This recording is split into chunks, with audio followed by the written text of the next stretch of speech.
नमस्कार। आकाशवाणी से प्रस्तुत है समाचार प्रभात।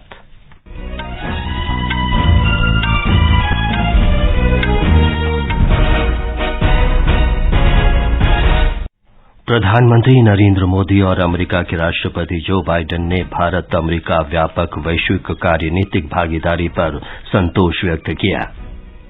त्रिपुरा विधानसभा चुनाव में कल के मतदान की सभी तैयारियां पूरी। भाजपा ने नागालैंड चुनाव के लिए संकल्प पत्र जारी किया। केंद्रीय माध्यमिक शिक्षा बोर्ड सीबीएसई की 10वीं और 12वीं की परीक्षाएं आज से शुरू होंगी। विदेश मंत्री डॉ सुब्रमण्यम जयशंकर और फिजी के राष्ट्रपति विलियम कातोनी-वियर ने फिजी में विश्व हिंदी सम्मेलन का उद्घाटन किया। भारतीय मूल की अमरीकी राजनेता निकी हेली ने अमरीका के राष्ट्रपति पद के चुनाव में दावेदारी की घोषणा की। और दुबई में Asia mixed team badminton championship में आज भारत का मुकाबला संयुक्त अरब अमीरात से होगा।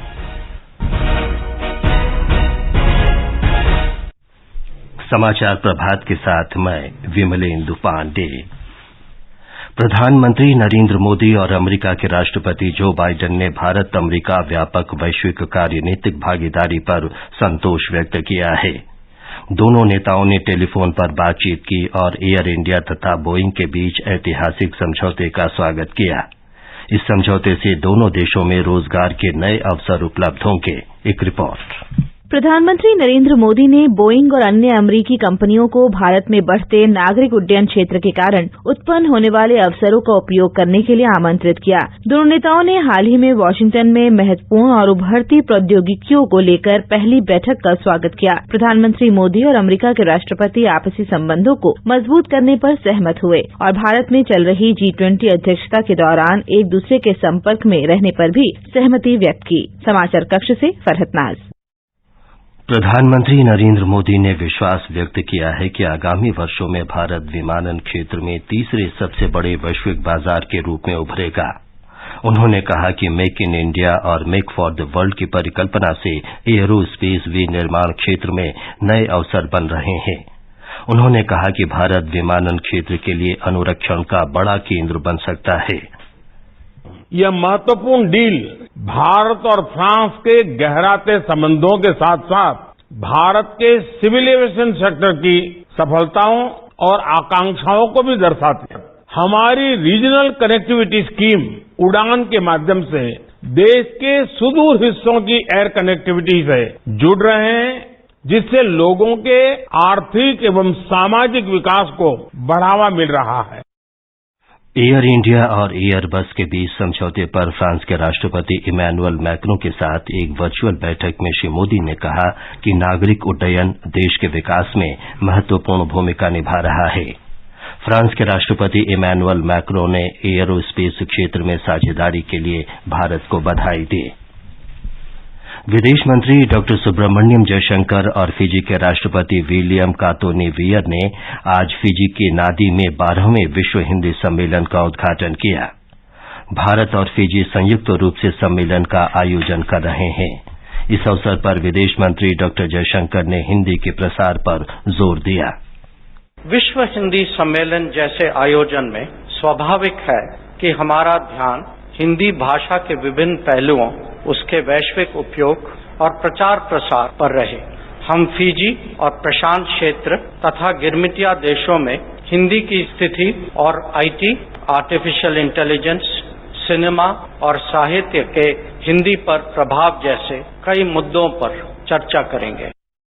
डॉ जयशंकर ने कहा कि सम्मेलन में फिजी, प्रशांत क्षेत्र और अन्य देशों में हिंदी की स्थिति के मुद्दे पर चर्चा होगी। इस अवसर पर फिजी के राष्ट्रपति विलियम कातोनी-वियर ने कहा कि ये सम्मेलन भारत के साथ फिजी के ऐतिहासिक और विशेष संबंधों को प्रस्तुत करने का अनूठा अवसर है। केंद्रीय गृह राज्य मंत्री अजय मिश्र और केंद्रीय विदेश राज्य मंत्री वी मुरलीधरन ने भी उद्घाटन समारोह को संबोधित किया। इस दौरान स्मारक डाक टिकट और हिंदी की 6 पुस्तकों का विमोचन किया गया। भारत सरकार और फिजी सम्मेलन की सह मेजबानी कर रहे हैं।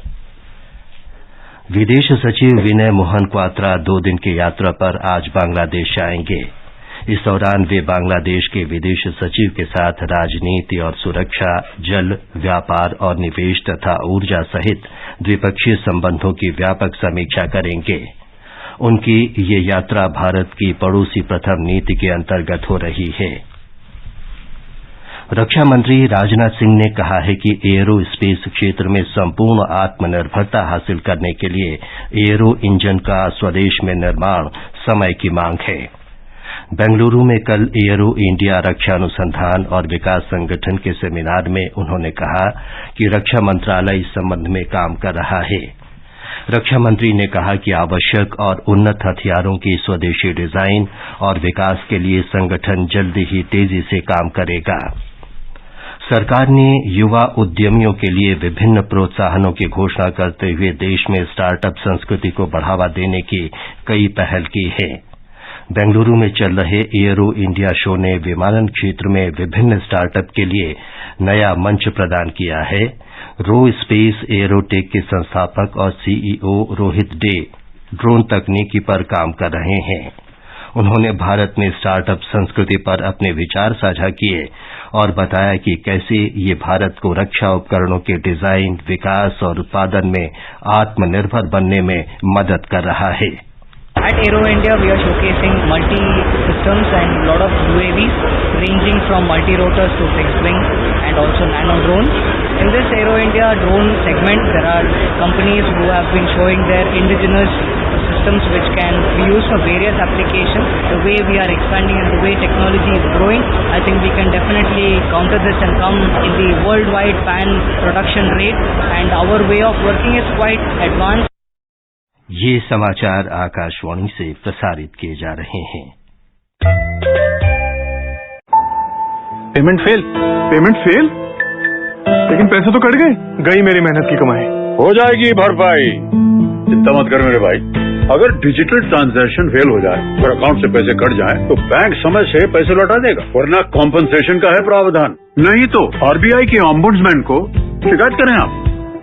योर बिल, मेरी फीस। आरबीआई कहता है जानकार बनिए, सतर्क रहिए। खुजली झटपट दूर करे, जालिम लोशन। वही नाम वही काम, कुछ भी नहीं बदला। चर्म रोगों का दुश्मन जालिम लोशन। समाचार प्रभात में आपका फिर स्वागत है। त्रिपुरा में कल होने वाले विधानसभा चुनाव की सभी तैयारियां पूरी कर ली गई हैं। चुनाव कर्मी आज चुनाव सामग्री के साथ मतदान केंद्रों के लिए रवाना होंगे। राज्य में कुल 3,328 मतदान केंद्र बनाए गए हैं। निर्वाचन आयोग ने शांतिपूर्ण मतदान सुनिश्चित करने के लिए सभी मतदान केंद्रों पर केंद्रीय सशस्त्र पुलिस बल तैनात किए हैं। राज्य में सीमा सुरक्षा बल भी भारत बांग्लादेश सीमा पर कड़ी निगरानी रखे हुए है। ब्यौरा हमारे संवाददाता से। त्रिपुरा में कल लोकतंत्र का त्योहार होगा, क्योंकि यहाँ के लोग 60 सीटों वाली विधानसभा के लिए नई सरकार चुनने के लिए मतदान करेंगे। चूंकि त्रिपुरा बांग्लादेश के साथ एक लंबी सीमा साझा करता है, इसलिए सीमा सुरक्षा बल यह सुनिश्चित करने में कोई कसर नहीं छोड़ रहा है कि मतदान सुचारू रूप से हो। आकाशवाणी ने भारत बांग्लादेश सीमा पर एक गांव जयपुर का दौरा किया, जो 7 रामनगर विधानसभा क्षेत्र के अंतर्गत आता है। आकाशवाणी से बात करते हुए बीएसएफ की 120वीं बटालियन के कमांडिंग ऑफिसर श्री रत्नेश कुमार ने कहा कि उन्होंने बाढ़ के उस पार रहने वाले भारत के वैध नागरिकों का रिकॉर्ड रखने के लिए बायोमेट्रिक मशीनें लगाई हैं। मतदान के दिन किसी भी अप्रिय घटना से बचने के लिए बीएसएफ अपने समक्ष बांग्लादेश बॉर्डर गार्ड्स के साथ भी समन्वय बनाए हुए हैं। कुणाल शिंदे, आकाशवाणी समाचार, अगरतला। उधर मेघालय और नागालैंड में विभिन्न राजनीतिक दलों के नेता मतदाताओं को लुभाने के लिए जनसभाएं, घर घर जाकर प्रचार और पदयात्रा कर रहे हैं। मेघालय में विधानसभा चुनाव के लिए प्रचार जोरों पर है। एक रिपोर्ट। भाजपा अध्यक्ष जेपी नड्डा ने शिलांग के बड़ा पाथर में एक चुनावी सभा को संबोधित करते हुए कहा कि पार्टी के सत्ता में आने से भाई भतीजावाद और भ्रष्टाचार का सफाया होगा। एनपीपी नेता और मुख्यमंत्री कॉनरेड के संगमा ने आरोप लगाया कि तृणमूल कांग्रेस और भारतीय राष्ट्रीय कांग्रेस दोनों पार्टियों का राज्य में अस्तित्व समाप्त हो चुका है। एनपीपी प्रमुख ने सोंगसेक, दक्षिणी तुरा और रोंगरा विधानसभा क्षेत्रों में चुनावी सभाओं को संबोधित किया। पूर्व मुख्यमंत्री और तृणमूल कांग्रेस के नेता मुकुल संगमा ने सेलसेला और फुलबारी में सत्ताधारी एनपीपी को आड़े हाथों लेते हुए कहा कि मेघालय की जनता अब परिवर्तन का मन बना चुकी है। कांग्रेस के वरिष्ठ नेता विंसेंट एच पाला ने भी कई स्थानों पर चुनावी सभाओं को संबोधित किया। धर्मेंद्र कुमार राय, आकाशवाणी समाचार, तुरा। दोनों राज्यों में 27 फरवरी को मतदान होगा। भारतीय जनता पार्टी के राष्ट्रीय अध्यक्ष जगत प्रकाश नड्डा ने नागालैंड विधानसभा चुनाव के लिए कल कोहिमा में पार्टी का संकल्प पत्र जारी किया। इस अवसर पर भाजपा के प्रदेश अध्यक्ष तेमजेन इमना भी उपस्थित थे। संकल्प पत्र में राज्य की जनता की इच्छाओं और आकांक्षाओं को दर्शाया गया है। इसमें अनेक वायदे किए गए हैं जिन्हें अगले 5 वर्षों में पूरा किया जाना है। पार्टी ने 1000 करोड़ रुपए के निवेश से एक विशेष नागालैंड सांस्कृतिक अनुसंधान कोष का वायदा किया है। इसके साथ ही 500 करोड़ रुपए के निवेश के साथ ही नागा संस्कृति को बढ़ावा देने के लिए किफिरे में एक विश्वविद्यालय स्थापित करने का भी वायदा किया गया है।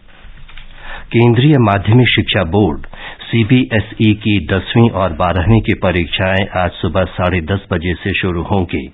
ये परीक्षाएं आज से 5 अप्रैल तक होनी हैं।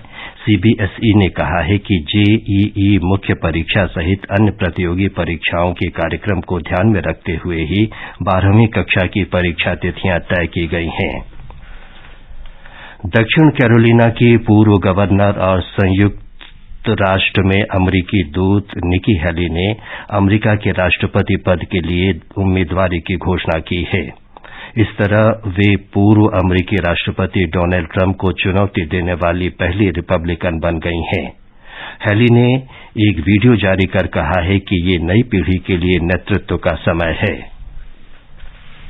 दुबई में Asia mixed team badminton championship में आज ग्रुप बी में भारत अपने दूसरे मुकाबले में संयुक्त अरब अमीरात के साथ खेलेगा।